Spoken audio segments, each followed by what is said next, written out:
할렐루야. 주님의 은혜가 오늘도 여러분 삶 가운데 가득하시기를 주의 이름으로 축원을 드립니다. 자, 이제 시편 5권으로 구분이 되는 시편이 제4권이 마무리가 되어가는 중에 있습니다. 그러니까 이제 106편이면 제4권의 끝부분이고요. 구조적으로 보면 제4권의 마지막 부분이라고 할 수 있는 104, 105, 106은 한 덩어리라고 보시면 됩니다. 그러니까 시편 104편, 105편, 106편은 한 덩어리로 한 형식으로 기록이 되어 있는 시편입니다. 무슨 말씀이냐 하면 104편부터 106편까지 3편의 시편을 이렇게 쭉 연결해서 읽어보시면 이게 마치 성경을 기록한 것처럼 시의 형식으로 기록을 한 거예요. 물론 시편 106편은 그 성경의 역사에서 지나간 이스라엘의 역사에서 그들의 잘못한 것을 다시 또 집중적으로 조명하면서 하나님 앞에 회개하고 돌이키는 그런 내용들이지만 전체적으로 104편부터 106편까지의 내용은 마치 성경을 읽는 듯한 느낌을 받을 수가 있습니다. 그럼 무슨 얘기냐 하면 이건 이 시편 104편부터 106편까지를 기록한 이 사람이 의도한 겁니다. 마치 성경을 기록하듯 하나님의 창조에서부터 이스라엘의 구원 역사, 당연히 105편 5절, 이제 우리는 4절까지의 서론적인 부분을 오늘 읽었지만 5절부터는 바로 아브라함이 등장을 합니다. 그러니까 이게 아브라함, 그 이스라엘의 역사, 구원, 그 역사, 성경 역사, 그걸 쭉 순서대로 기록해 나간다는 거예요. 이건 성경을 기록하려고 기록한 시편이 아니고요. 바로 성경을 읽고 난 다음에 기록을 한 거예요. 혹은 성경을 읽으면서 기록했다라고 보시면 돼요. 그러니까 성경, 지금 쉽게 말씀드리니까 이제 성경 책이다, 율법서다, 모세오경이다, 이렇게 이야기 드릴 수 있지만 이 시를 기록한 이 사람이 한편에다가는 성경 말씀을 펼쳐놓고 한편에다가는 자신의 묵상 노트를 펼쳐놓고 성경을 쭉 읽어가면서 그리고 읽고 난 다음에 그 자신의 묵상 노트에다가 시편을 기록을 한 게 시편 104편부터 106편까지라는 얘기죠. 그래서 우리가 시편 104편을 2시간에 걸쳐서 이틀에 걸쳐서 살펴봤습니다. 시편 104편의 내용은요, 다른 게 아니죠. 하나님이 창조하신 창조세계에 대한 열거, 그 다음에 그것을 창조하신 하나님의 어떠하심, 이거예요. 104편이요. 그리고 세상을 창조한 이야기에 이어서 이스라엘의 구원, 이를 위하여 아브라함을 선택, 이어갑니다. 내일 새벽에도 우리가 다시 읽어야 되겠지만 5절부터 그 뒤로 이어지는 말씀들에 그의 종 아브라함의 후손 곧 택하신 야곱의 자손 너희는 그가 행하신 기적과 그의 이적과 그의 입의 판단을 기억할지어다, 이렇게 나와 있습니다. 뭔 얘기입니까? 역사 잊지 말라는 얘기 아닙니까?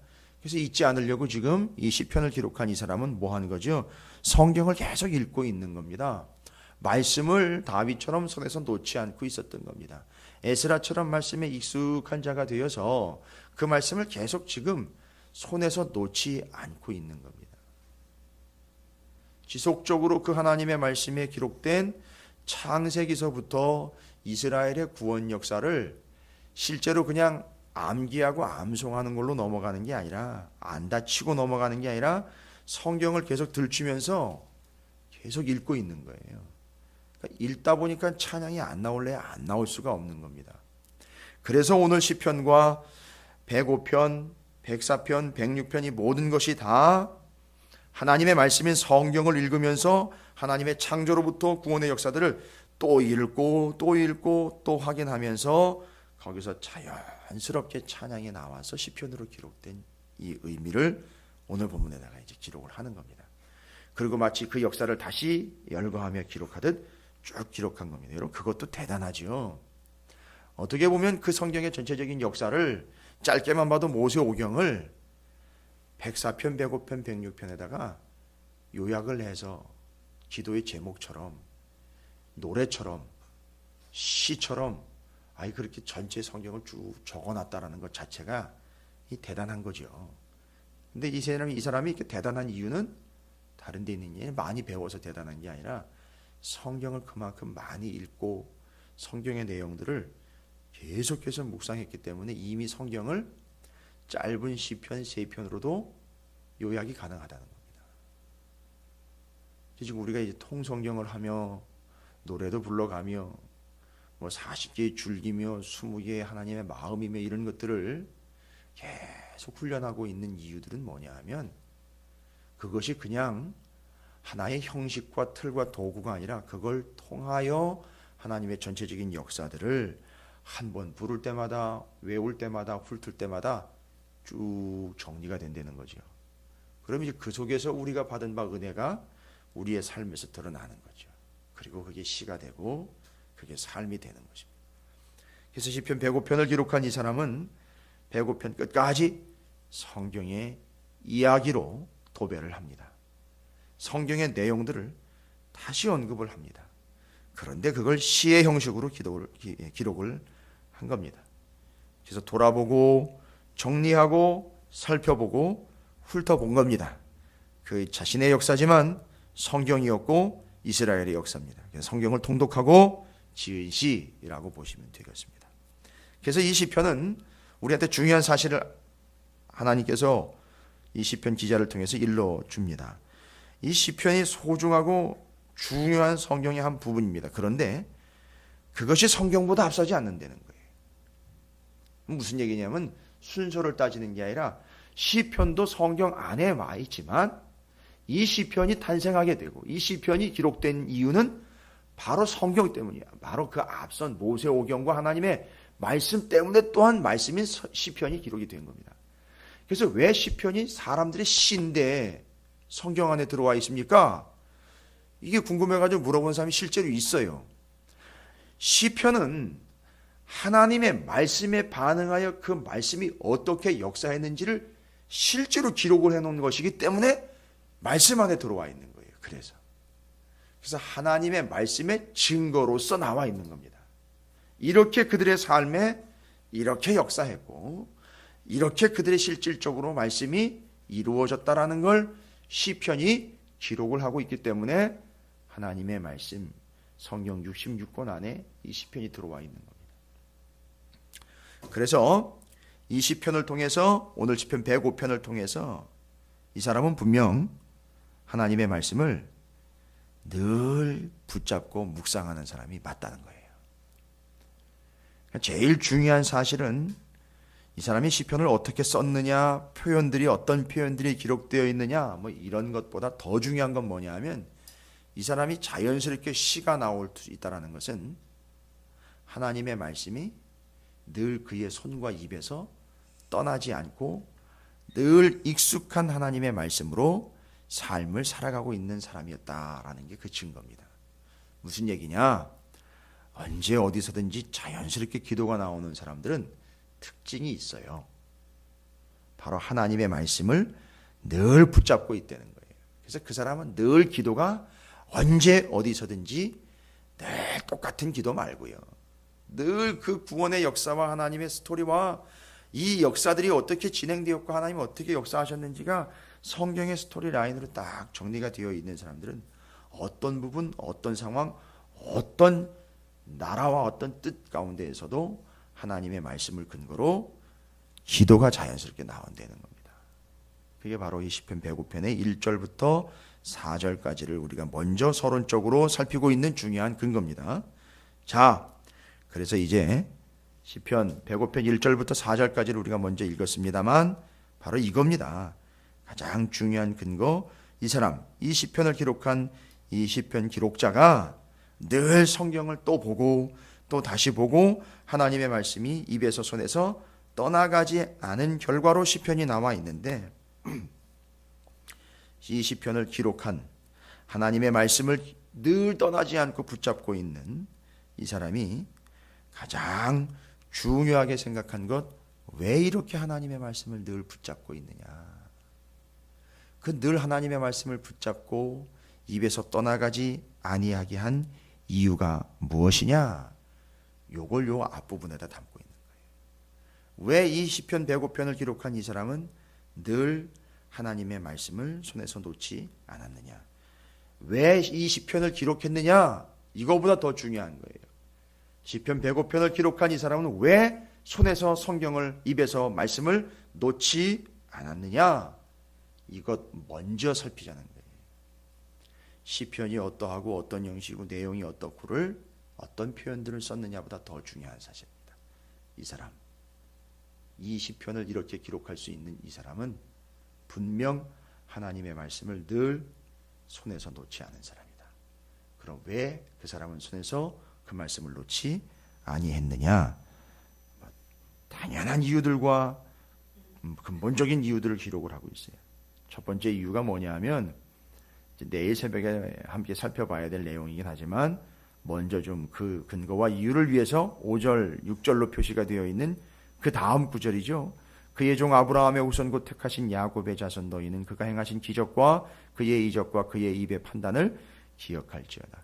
그러니까 지금 5절 이후로 시편 105편 끝까지 기록될 내용이 뭐냐 하면 하나님이 택하시고 그리고 그 택함에 반응한 하나님의 백성들, 그들에게 행하신 기적, 그 이적들에 대한 내용이라는 얘기죠. 뒤에 기록되는 게. 그런데 그걸 굳이 쉽게 이야기하면 그건 성경의 내용 아닙니까? 이 사람이 그걸 또 읽고 또 읽고 매일 읽고 매번 또 읽었다는 겁니다. 그렇게 한 이유는 가장 근본적인 이유, 첫 번째 이유는 기억하기 위함이라는 겁니다. 잊지 않고 기억하기 위함이라는 거죠. 여러분, 이건 기억력의 문제라기보다는 인간의 본성과 자아로 인하여 사람은 늘 자기 것, 자기 중심적으로 기억하게 되어 있는데 성경을 매번 매일매일 매 순간순간 손에서 놓지 않고 입에서 놓지 않는 사람들은 특징이 뭐냐 하면 잊지 않는데 자신을 잊지 않는 게 아니라 하나님을 잊지 않는다는 겁니다. 내게 어떻게 하신 하나님이고 이 피조 세계에 어떻게 하신 하나님이고 지금까지 어떻게 하신 하나님인지 그 하나님을 잊지 않기 위함이라는 겁니다. 그래서 놓지 않는 겁니다.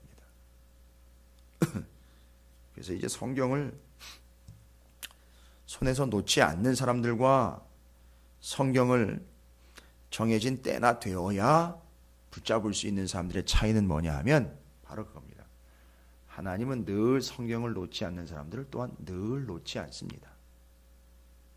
때나 되어야 붙잡는 사람들은요, 문제가 좀 심각하죠. 하나님을 잊음의 문제가 아니라 자신을 집착하게 되는 문제가 발생하게 되죠. 그래서 자아에 휩싸이게 됩니다. 자신을 기억하는 자로서 자아에 휩싸이게 됩니다. 그게 큰 차이입니다. 따라서 가장 중요한 목적과 이유입니다. 하나님의 말씀을 다시 점검하고 살피고 손에서 놓지 않는 이유, 시편 105편을 기록한 이 사람과 같은 이런 결과적인 시편의 결과물까지도 나오게 되는 이 사람, 하나님을 잊지 않고 하나님을 기억하기 위함이라는 겁니다. 누가 가장 잘 기억하느냐? 가장 잘 기억하는 존재는 하나님이에요. 그래서 기억하기 위하여 하나님의 말씀, 또 하나님의 말씀을 기억하는 자가 하나님의 기억하심을 얻게 된다라는 걸로 다시 한번 정리를 합니다. 이걸 위해서 성경을 다시 보고 또 보고 점검하고 또 그 약속을 확인하는 게 성경의 의미입니다. 그걸 잊지 않고 잘 기억하기 위함이요. 그걸 잊지 않고 기억하기 위해서 이런 시편까지 또 기록하게 되는 겁니다. 여러분은 하나님의 말씀을 잊지 않기 위하여 어떤 애씀과 노력들을 하고 계시는지 모르겠어요. 여러분의 노력에 하나님은 가상하다, 가산점을 주실 건 아니지만 그 하나님을 잊지 않기 위해서, 내가 구원받은 자라는 걸 잊지 않기 위해서 무엇을 하시는지 모르겠습니다. 그러나 하나님께서 그걸 잊지 말라고 우리에게 주신 장치들이 있어요. 처음 것, 처음 시간들, 6월절에 그 첫 것들이 살아나게 된 것들을 통해서 처음 것을 주실 때마다 구원을 잊지 말라고 말씀하신 것, 또 잊지 말라고 아예 기록된 성경을 우리에게 주셨다는 것, 여러 가지가 있습니다. 여러분, 절대 그 하나님을 잊지 않는, 절대 망각증이 우리를 사로잡지 않는 복된 삶이 되시기를 주님의 이름으로 축원을 드립니다. 이제 계속 하나님의 말씀을 계속 붙잡다 보면 1절부터 4절까지 계속 나와 있는 겁니다. 예, 감사하게 됩니다. 당연합니다. 하나님의 말씀을 손에서 놓지 않고 그 말씀을 잊지 않는 사람들의 특징은 감사하게 됩니다. 여호와께 감사하고 그 이름을 불러 아뢰며 그가 하는 일을 만민 중에 알게 할지어다. 감사합니다. 여러분, 성경을 늘 붙잡고 있는 사람들이 늘 감사를 하는 삶을 살아요. 이건 당연한 거예요. 뭐라고 이야기하든 간에 정말로 감사한 삶을 사는 사람들은 말씀을 제대로 읽고 늘 붙잡는 사람들이 감사한 삶을 살게 되어 있습니다. 그 다음으로요, 늘 성경을 붙잡고 그 말씀을 손에서 놓지 않는 사람들은요, 유치한 얘기 같은데 즐거워요. 이건 경험해보지 않은 사람들은 모릅니다. 왜 삶이 매일 우거지상이냐? 왜 삶이 매일 그렇게 어렵다고만 얘기를 하고, 왜 삶이 매일매일 그렇게 슬픈 일투성인 것 같고, 죽을 일투성인 것 같고, 귀찮은 일투성인 것 같고, 힘든 일인 것만 같고, 말하자면 손에서 말씀이 떠나갔기 때문이에요. 다 살펴보면 하나님의 말씀 손에서 떠나갔기 때문이에요. 손에 성경이 쥐어져 있는 사람들 특징은요, 손에 상처가 나도 즐거워요. 왜냐하면 그 손에 성경이 쥐어져 있기 때문이에요. 그 상처난 손으로도 성경을 붙잡고 있기 때문입니다. 그래서 그 사람은 즐거운 거예요. 여기 나와 있는 1절부터 4절까지가 자기 얘기하는 겁니다. 5절부터는 성경 얘기하는 거고요. 5절부터 그것 성경 때문에 1절부터 4절 제가 이런 상태입니다. 지금 이거 얘기하는 겁니다. 문학적인 구조로 문학적으로 표현을 해놨으니까 우리가 그걸 따져야지만 아는 것처럼 생각을 하는데, 쉽게 얘기 드리면 바로 그런 내용입니다. 1절부터 4절까지 제가 그런 이유는 5절부터 끝까지 그것 때문입니다. 이런 얘기하는 거예요. 그래서 성경을 끝까지 붙잡고 늘 붙잡는 사람들은 단연 즐겁습니다. 성경 때문에 행복할 수 있다는 거죠. 왜냐하면 성경에 기록된 내용들이 다 하나님의 구원과 생명, 그리고 우리를 향한 하나님의 뜻이기 때문에, 무엇보다도 하나님의 약속이기 때문에, 성경을 붙잡는 것은 뭘 붙잡는 거냐 하면 약속을 붙잡는 거기 때문에 행복하고 확실한 겁니다. 그래서 3절에 그의 거룩한 이름을 자랑하라, 여호와를 구하는 자들은 마음이 즐거울지로다, 이렇게 나와 있습니다. 또 한 가지 특징은 뭐냐? 성경을 끝까지 붙잡고 있는 사람들은 하나님을 자랑하게 되어 있습니다. 쉽게 얘기하면요, 하나님 자랑한다라는 표현이 하나님이 영광 받으시도록 한다. 더 쉽게 이야기하면 우리말로 전도예요. 하나님을 자랑하게 됩니다. 그래서 성경을 붙잡지 않은 사람들은 전도도 안 돼요. 말씀을 모르는 사람들은 전도가 될 수가 없어요. 그 하나님의 말씀에 하나님이 어떻게 역사하셨고, 그 말씀의 내용이 곧 복음인데, 아니 그걸 모르는 채로 어떻게 말씀과 복음과 하나님과 예수 그리스도를 전할 수가 있겠느냐. 굳이 따진다면 그렇게 말씀을 드릴 수 있습니다. 그리고 그 성경을 많이 읽고 많이 붙잡다 보면 자기가 알게 되었다는 게 아니라 하나님을 알게 되었다는 것 때문에 겸손하게 된다는 거죠. 그래서 하나님의 말씀을 붙잡은 이들이야말로 하나님의 말씀을 근거로 자신의 능력이 아닌 하나님의 능력을 구하게 되고, 그 능력을 구하며 하나님만을 바라보게 되어 있다. 곧 기도로 나아가게 되어 있다라는 겁니다. 그래서 그걸 먼저 서론적으로 이야기하고 저와 같이 자기 자랑하는 게 아닙니다. 지금 1절부터 4절은 그 하나님의 말씀을 이렇게 끝까지 붙잡은 나와 같은 사람들이 라는 전제를 달고 있는 거예요.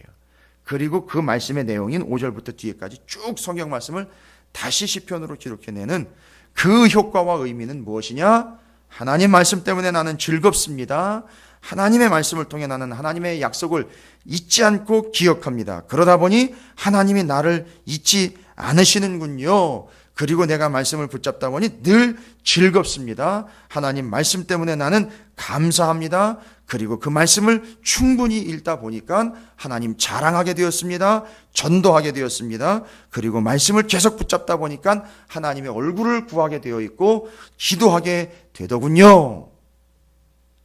이제 이후로는 제가 그렇게 된 근거가 된 말씀의 내용들입니다. 아브라함부터 시작하겠습니다. 5절이 그렇게 들어가요. 여러분, 여러분의 손에서 입에서 말씀이 떠나지 않게 붙잡아 가시기를 축원을 드립니다. 오늘 한날이 됐던 여러분의 인생의 전반이 늘 변함없이 하나님의 말씀을 손에서 입에서 놓지 않아 즐겁고 기쁘고 감사하며 구하며 전하며 확인하며 참으로 행복한 여러분의 삶이 되시기를 주님의 이름으로